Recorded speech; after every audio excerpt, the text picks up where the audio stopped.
Video recordings of this podcast can be found on raisingequity.org and Raising Equity on YouTube. Hey folks, welcome to Raising Equity. I'm Dr. Kira Banks. On today's episode, I am talking to the amazing Nicole Lee, who is a movement lawyer, founder of Inclusive Life, and a friend. And I thought she was the perfect person to talk about now Supreme Court Justice Ketanji Brown Jackson and what it means, what her appointment means, and then more broadly, what it means as a Black woman for this appointment to have been made and to think all things law and its implications. So welcome, Nicole. Thank you. Glad to be here. Thanks for joining me. Yeah, no, you were like the first person I thought of. I was like, I'm not a legal expert and I don't know, right? But you have this history, not only as a lawyer, but also living in DC. And so I would love to hear from you kind of what you thought. Let's step back, not even once, everything was confirmed, right? But what did you think when the announcement was made about her being the nominee? Well, a couple of things. I felt I was actually relieved. I hadn't really gotten myself, hyped up into a frenzy over the specifics. I was really happy when then candidate Biden said, I'm going to appoint a Black woman to the Supreme Court. I thought it was actually a very bold thing to say. And it said to me, I know that there are qualified Black judges that have federal experience, and there are many that I can pick from. And I think that actually said a lot about his understanding of what the federal bench looks like and who is there. Now, I got a little nervous. Go ahead.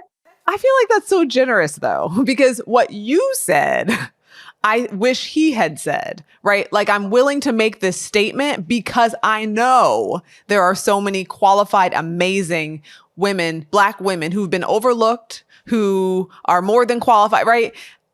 Because I felt like by not saying more, he left it open for some people to misinterpret and say, oh, it's just tokenizing. So I wish he had said all that you just said. I think you're right. I think you're right. Maybe I am being a little bit generous to him, but I will say that the reason why I'm so glad it was Judge Brown Jackson is that she kind of blows any notion of tokenism out of the water. I mean, just by who she is.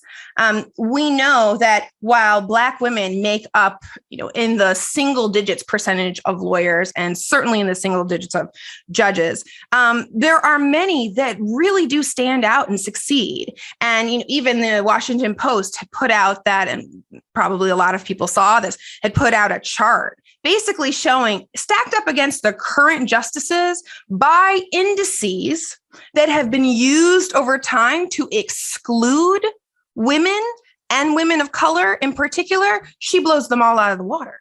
And so I thought it was an interesting, and I guess actually there's a little bit of pragmatism in it, though. I think that he knew what he was saying. I think he knew that, hey, I can say this to a Black women constituency who is out here for me during this election, that is still, as usual, in every voting season, doing a significant amount of the work. I can say this because I actually do know who is out there. Now, Justice Brown Jackson, to me, I started to get a little bit nervous, though, I guess, and again, because I do live in DC, that maybe Lindsey Graham had put his thumb on the scale.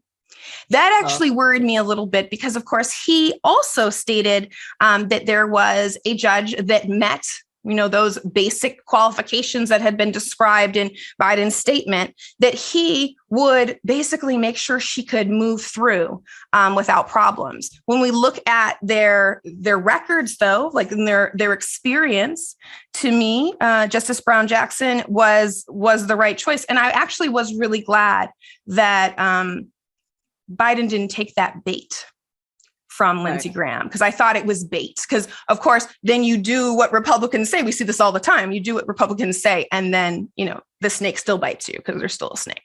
Right.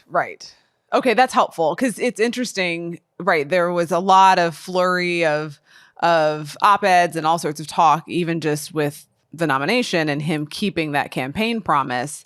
But then I honestly, I guess I'm thinking that through this confirmation hearing, were you surprised? Maybe I'll just ask that. Were you surprised? So I spent the confirmation hearing week outside of the United States on a beautiful beach. And I still couldn't escape it. I still couldn't. And, and I find myself, I was and watched the Brett Kavanaugh hearings and was very, and saw a lot of different things. I saw people that I had known, for example, for years that were Republicans, but I had actually thought genuinely they might be those Republicans due to taxes. No. They created coalitions. Women created commercials in support of Judge Kavanaugh, regardless of what he has allegedly done, regardless of the information. And I would say, to me, that really taught me about the lengths that folks will go, whether they're for a candidate or against a candidate. So that just, full court press that his nomination got, all of the chances, all of the doubt, if you will, to the allegations, all of just the horrible treatment that the woman who came forward, the doctor who came forward to say that she had been sexually assaulted. I knew that all that energy would absolutely be coming against Justice Brown Jackson. And it was painful. I felt it was really shameful, in part because there were no facts that needed to be discovered. There was no question. There was no, oh, wait, is this thing in her background? Is there a character flaw? Would this affect her on the bench, like there has been in so many other cases, like there was with Clarence Thomas, like there was with Brett Kavanaugh? Yet she was treated as if there was something questionable, and yet no question was ever brought. And I think that is the story of Black women in the United States of America, but it felt really, it felt very obvious, even, as I tried to just enjoy the beach. It felt like, no, this is the lot we continue to have. Yeah. I tried to avoid watching it in real time, but would do little recaps because I felt like then I don't know why. I wanted some agency. I don't know. I wanted some control. And I remember just thinking, let's see what they come up with, right? Let's see what story they try to weave to discredit her. Because like you said, I mean, really, there's no question she's overqualified. If we want to use that term, she's highly qualified. There's no question in terms of her qualifications. And, I'm in St. Louis, Missouri. So when Hawley and that crew started asking questions around how she was prosecuting cases that had to do with like child predators, it was kind of laughable the way that they were trying to weave this narrative as if she was in some way a sympathizer of folks who are predators of children, or was dismissive. And I'm like, okay, they're doing a lot of work to try to discredit her. Will this work? Well, and the saddest thing about that whole piece is and I think it's important for folks to understand, judges follow sentencing guidelines, or good judges follow sentencing guidelines. She met the sentencing guidelines each and every time in those cases. And yet they still, wanted to show, oh, no, but see, this makes her a sympathizer. This is my personal take on it. I actually think they were getting at something else too, that I think is just, to me, is really interesting about her record as I've read her record. What?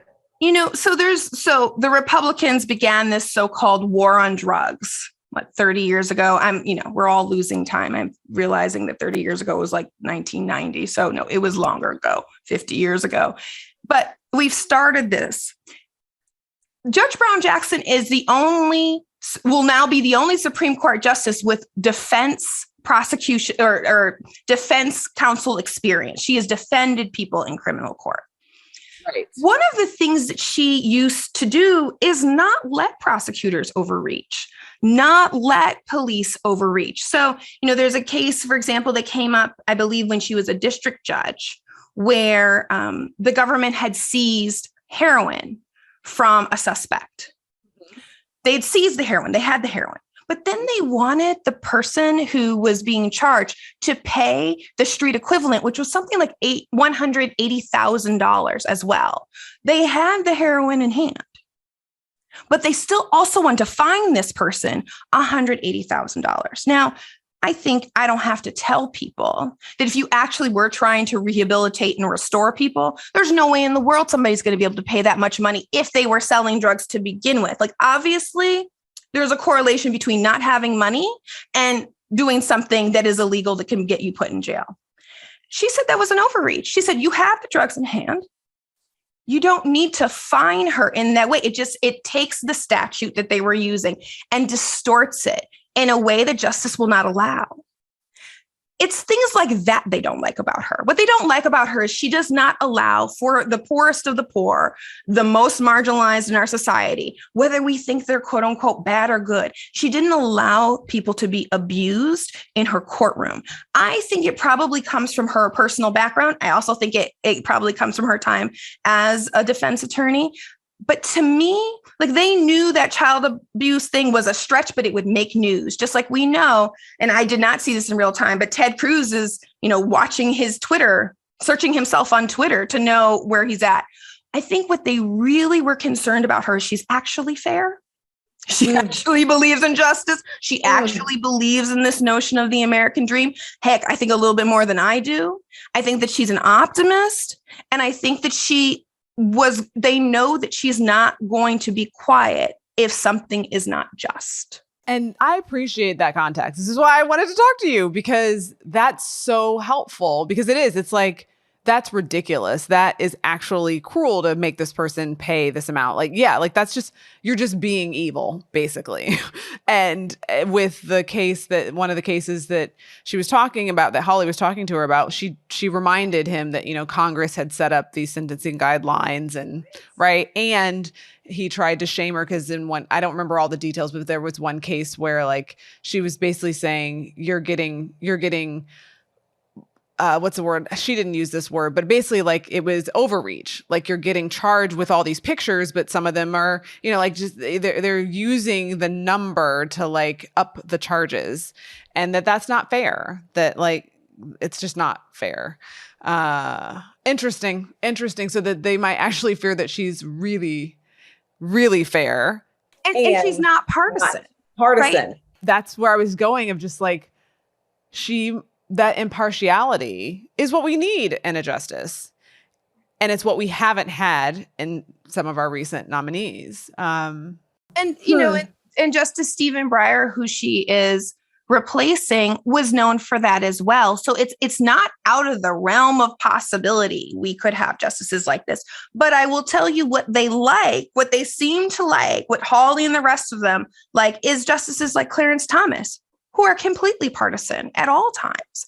And we're seeing that in more and more ways. Yeah. And I mean, and this is what we're experiencing now with his one person dissent on the court when it came to former President Trump needing to turn over documents to the January 6th committee, right? He was the only one to dissent, right? Out of all the other Republicans, there's 6. He's the only one to dissent, which was obviously extremely partisan now, because now we know that his wife had involvement in the January 6th insurrection.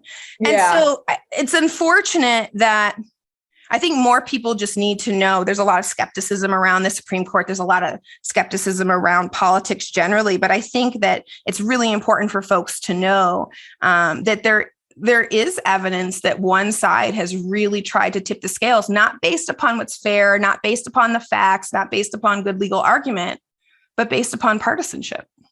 And that's part of why I think this conversation is important, to do a little bit of a look back now that she's confirmed, right? Of like, why this is important now. Like, what are the implications of her being on the court and Biden being able to appoint or to being able to, Appoint a nominee. Is that what it's called in legal terms? Yeah. Appoint a nominee. Yes. Is that what it is?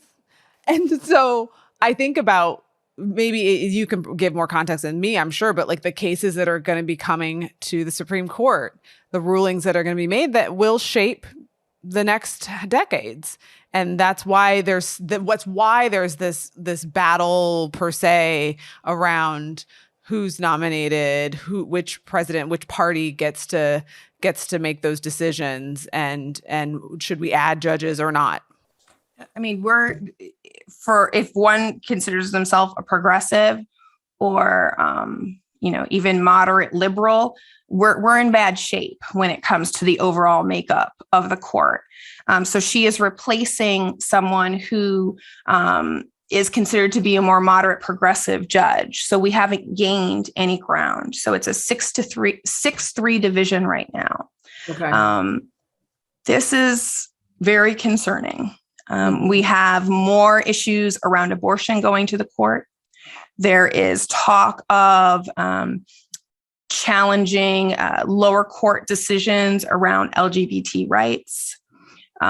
Certainly affirmative action is always on the table, right? Because it's good red meat for folks who do not believe in raising equity, if you will, or inclusion, right? Meritocracy. Why do we need that? Right. And again, like they've not met a fact that they don't want to ignore, right, when it comes to those sorts of things.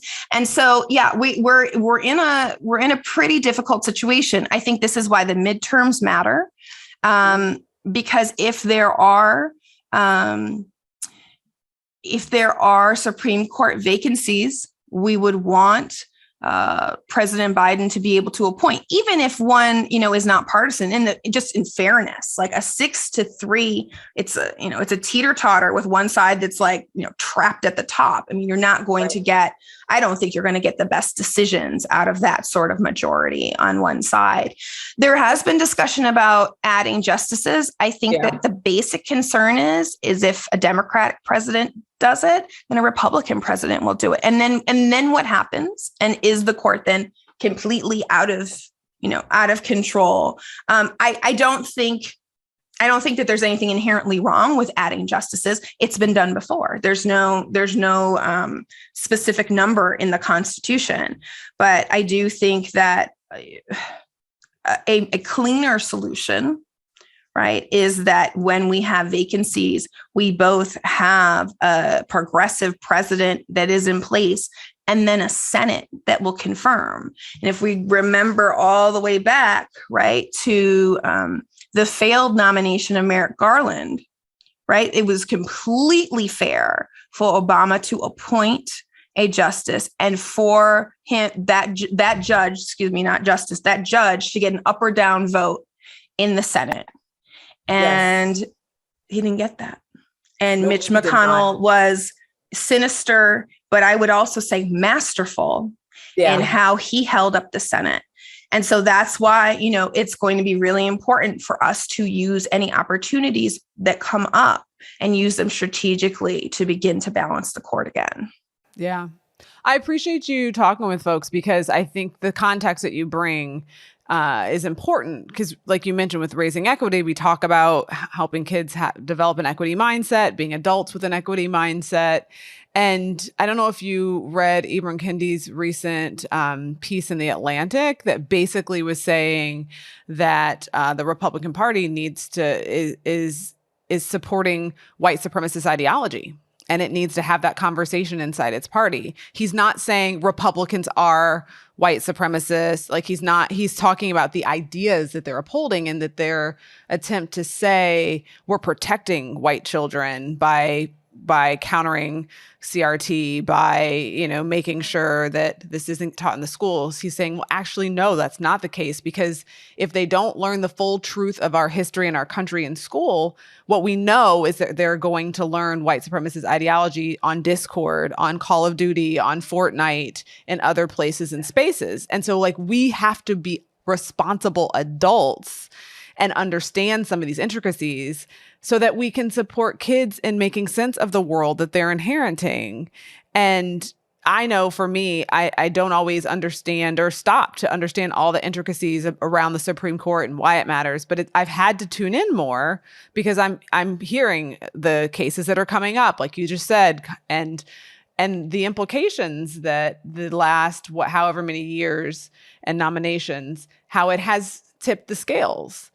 And yeah, no, I think that idea of I hope that some of the work we've done over the past, almost 10 years, Trayvon Martin, Mike Brown, the domino of uprisings, George Floyd, I hope that it has increased our capacity as a citizenry to have some straight up conversations about race and supremacist ideology. But I don't know. Are you hopeful? I don't know that I'm hopeful. I'm hopeful for the long run, but I don't think we live in the long run. I think we live in like the short term, medium term. I mean, the things as you were talking, and I actually haven't read that piece, and I really need to. I thank you for mentioning that. You know, I would say in my own work with families, one, there's been a lot of research that's been done on how white supremacist ideology is infiltrating our schools. And it is literally trapping, kidnapping, however you want to put it, white boys. I mean, very clear, and white middle-class boys. Yes. And it is through these online mediums. I mean, what I was saying to a group of parents a couple weeks ago, you may not want to talk to your children, your white children, about race, but I just want to let you know that if you do not, there are other people that are more than happy to tell and to give your children an identity, right? So you don't want to talk about race because, you know, they're just regular, quote unquote, using those air quotes, and they're normal using air quotes. And yet that does not give them an identity. There are people, though, out there that are more than willing to talk to your 12-year-old about his identity and give him an identity that could potentially invoke pride, right? And when I say pride, I really mean white pride. And so it is so important that we do get into those trenches, because I have sat with families just completely devastated because their child did something that's basically a crime or an actual, just on its face, a crime. And it starts with this ideology. So I think that if we don't think about the context that we're in with what's happening with the Supreme Court, with how the Republican Party has used both the media, our own fears of everything that's changing in our society, and they've used it in a reckless way, because instead of telling us what we all know children need, and you're the psychologist, you know all about this, and I know you talk about this on this show. We know that children need identity. We know that children need to be talked to about their identities and the identities of others. But that's not what sells. That's not what sells on Fox News. And unfortunately, what sells is the type of information where people went, you know, there was Pew Research done about Ketanji Brown Jackson's nomination. And was it important? Was it historic? And who brought down the numbers, right? White men brought down the numbers, and no, it's not historic. No, it's not important.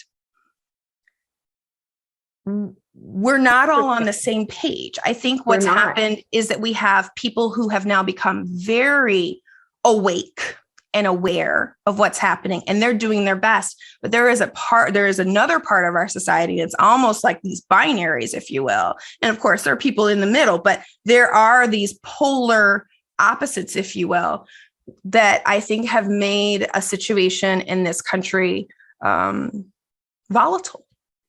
And I think we've got to be aware of that piece. And I think once we go through that, I have high hopes for us as a species. But right now, we're going to have to really reckon and own up and get very clear on what type of country we want to be. Yeah. Well, thanks for taking that little detour with me. I wasn't planning on going there, but those are really, no, it's great. No, these are great points. In terms of, and it actually brings me to my next question, the implications, like, what does it mean for her to be the first Black woman? Like, and thinking about that it is historic, that it is landmark, and how we're in 2022, and there are still so many places where we're having the first, right? That there are places where in which I've been the first, and I imagine there have been for you. And so thinking about that identity as a Black woman specifically is something I was curious for you to share your thoughts on. I think one of the things that really hit me in all of it, and I think a lot of lawyers of color think about this, the Constitution never, when it was written, did not contemplate for me. It didn't accept as property, except as how I would be counted so other people could vote more or have their votes count more. But my personhood was not contemplated in the Constitution, and neither was hers. And so to see her, and I listened to her at the White House. They had a celebration and she spoke and she quoted that Maya Angelou quote, or that my statement that Maya Angelou made, "I am the dream of the slave." And I think that, I don't use that so often because I don't know what my ancestors dreamed. Actually, that's something I'm very curious about, frankly.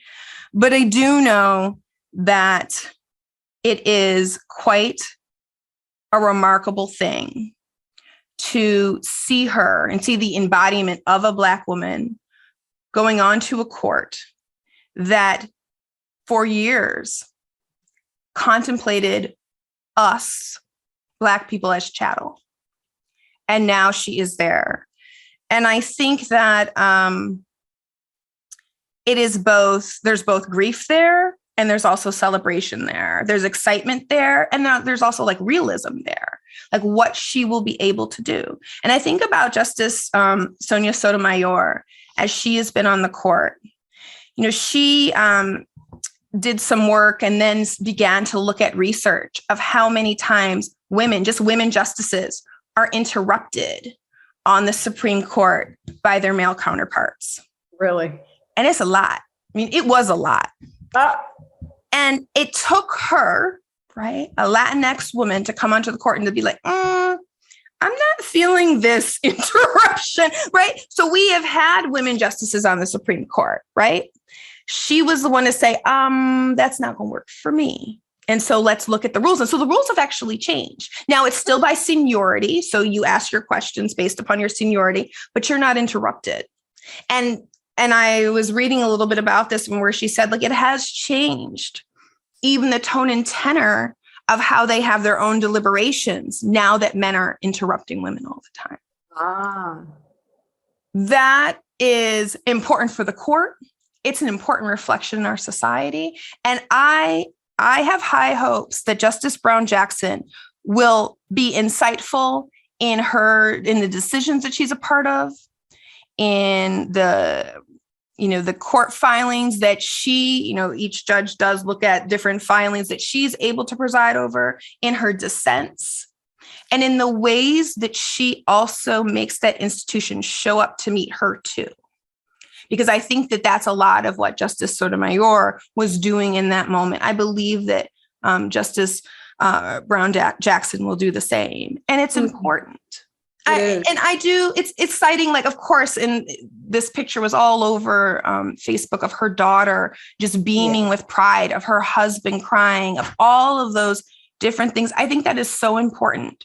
And it is important for me to be able to turn to my daughters and say, you can also be a Supreme Court justice. You don't have to necessarily be the first. When I was a child, I'll just say this quickly. When I was a child, my 8th grade teacher said to me, "Nicole, you will be the first Black female Supreme Court justice." And even in 8th grade, I said to her, I hope we don't have to wait that long. And, it's great that my children won't have that feeling of hasn't happened yet. We need it to happen. Right. But It's exciting to see her pave the way. She's not a messiah. She is one of 9. Right. And one of the things that got me was that we're still swimming in a very small pool, right? So she went to Harvard in undergrad and for law school. And so I'm not down. I don't mean to sound minimizing or in any way denigrating, but like we're still swimming in that same small pool of who could be a Supreme Court justice. And she did everything right? She did it all along the way. She did. And what I love as a professor, the piece where she talked about being on campus and seeing the other Black student to be like, you can do this. You can, right? Like that saw her imposter syndrome in her body and was like, you got this. And that wasn't the exact words, but right. Like it was affirming words. And it just made me think about like the power of affirming each other, the power of community, even when we don't know each other. And that is something about, I think, Black folks as a collective in terms of having each other's back. And so, and also just to name, right, like the ways in which she did have to walk this very narrow path. And I'm proud of her. And I am as a Black woman. And I also just want to highlight that but for some of those very tightrope decisions, being the editor of the law journal, like there are things that you have to do that we disproportionately aren't in position to do. And I think very often, the thing that we can do better with is understanding that the system is set up where only a few people are going to make it. And so when we don't make it, like when we don't make it to the Supreme Court, when we don't make it through law school, or we don't make it through our PhD program, right, there are real structural issues going on. And it does not mean that because we didn't become the first or the only or the solo, we're not doing things. Right. That it doesn't matter. That affirmation should be at every level, no matter what level we reach. And I think, I think that's important because the whole issue of imposter syndrome, right? That plagues Justice Brown Jackson. It probably plagues other folks on the Supreme Court. Yeah. It plagues folks that don't make it to the Supreme Court. Exactly. And I have to navigate it myself personally. There are times where I'm like, yeah, so that's part of it. Okay, I don't want to leave our conversation without also talking about there's some personal tea that you have with Justice Brown Jackson, is there not? It's so okay. So when people I did see some things in social media where people were like, okay, that's her husband. Her husband's white. Her husband's this. Like, does he really support her? I'm just going to take y'all back to 2012. And I was not feeling well. I did not know what was wrong with me. And I went through all these tests. And then I ended up in Dr. Patrick Jackson's office. I live in DC. His office is in DC. I needed to have surgery. And when I tell you, he went on, if I was there 20 minutes and my husband was there too, and he will attest, for 17 and a half, he was talking about his wife. Aww. And not talking about his wife, like, okay, two Black people walked in the room, therefore let me talk to you about his wife. He was like, oh, you're a lawyer? Oh, this is my wife. And then like, what we had noticed behind him is a bookshelf of like every single every picture, not her like awards, but every picture of her getting an award, probably for years. Aww. He told us about his kids. He told us about their partnership and how they met. And just, I totally remember this. I walked out of the office and I looked at my husband. I said, well, he loves his wife. Like teasing, like, you talking about me like that out in the streets? Right. She's nowhere to be found. Right. And wonderful doctor, and teasing that, we didn't talk about me at all. But he really was a wonderful doctor. You could tell how much he loved her. And I think that for everybody in relationships, personally, what I've taken away is like, be like that. Be the one crying, behind the person who's your spouse, who's getting the accolades, who'd like be the one who's just there holding the coffee, just ready to, didn't want to pounce on these people attacking his wife, but really just like stood and was there for her. So yeah, so that's my personal, that's so DC. Well, I can't thank you enough for giving us not only the political tea, but also the personal tea on Justice Brown Jackson. You've given us that context. If folks want to hear more of your wisdom and insights, how can they find you, Nicole? Yeah, the best place to find me is over at Inclusive Life. We are on Facebook, and we have a Facebook community that you can join, just where we're having really deep conversations about issues of equity and inclusion. But it's a no call out, full accountability community. So we'd love for you to join us there. We're also on Instagram. And then inclusivelife.co is our website. So feel free to find me there. You can also find me on Instagram, Nicole Lee, IL at Nicole Lee, IL.